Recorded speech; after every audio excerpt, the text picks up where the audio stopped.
The Epic of Gilgamesh is the oldest hero story ever written, older than the Iliad, older than Egyptian myths. It is the first great adventure in human history, and at its heart is a king, a wild man, a friendship, a monster, and a quest for immortality. It's called the Epic of Gilgamesh because the story centers on King Gilgamesh, whose legendary life and adventures became the world's earliest recorded epic. Gilgamesh was the king of Uruk, a real city in ancient Mesopotamia. Historical evidence for Gilgamesh's existence is found in inscriptions crediting him with the building of the Great Walls of Uruk in modern-day Iraq. He was two-thirds divine and one-third human, a demigod with superhuman strength, long life, and unmatched power. But he was also arrogant and unjust. Gilgamesh ruled with an iron fist. He oppressed his people and took whatever he wanted. The people of Uruk prayed for help to the great gods, the Anunnaki, and sky god Anu. The gods answered. They created a wild man named Enkidu, a rival to balance Gilgamesh's destructive energy. Half beast and half human, Enkidu lived among animals. He was strong enough to challenge Gilgamesh. One day, a hunter saw Enkidu roaming with animals and reported it. Gilgamesh sent a woman named Shamhat to tame him. Through kindness and civilization, Enkidu became fully human. When Enkidu reached Uruk, he confronted Gilgamesh and demanded he stop his cruelty. They fought with such force that the ground shook, but neither could defeat the other.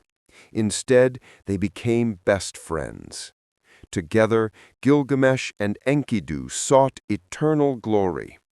They journeyed to the cedar forest, guarded by the demon giant Humbaba. With courage and the help of the sun god Shamash, they defeated Humbaba.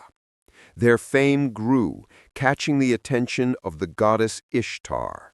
She offered Gilgamesh love, marriage, and godhood, but he rejected her, reminding her of the lovers she destroyed. Enraged, Ishtar sent the bull of heaven. Gilgamesh and Enkidu killed it. Even Enkidu threw the bull's thigh at Ishtar. Killing Humbaba was already a grave offense, but killing the bull of heaven and insulting a goddess was unforgivable. The gods were furious. Someone had to pay. They chose Enkidu. Enkidu fell ill. For 12 days he suffered, dreaming of the underworld. Then he died. Gilgamesh was shattered. The fearless king now feared one thing: death. Determined to escape it, he set out in search of immortality.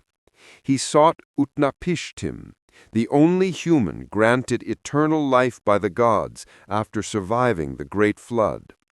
Gilgamesh traveled across mountains, deserts, and the waters of death to reach him.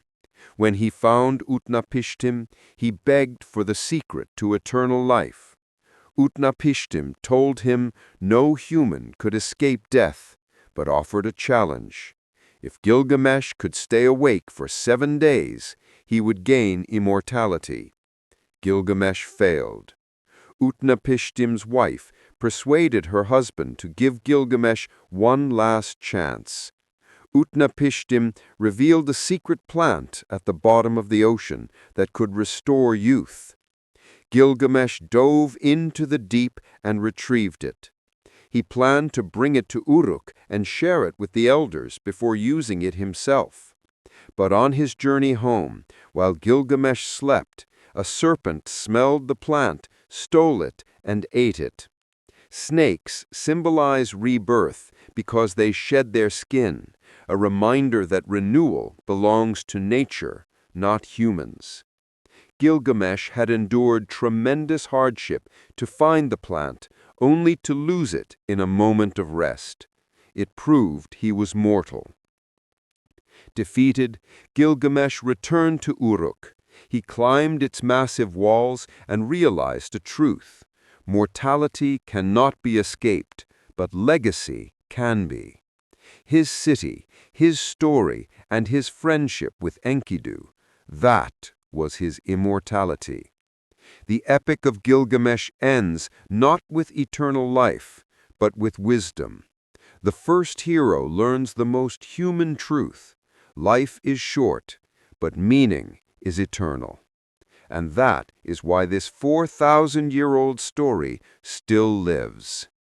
If you enjoyed this explanation, like, share, and subscribe for more ancient mythology and epic stories.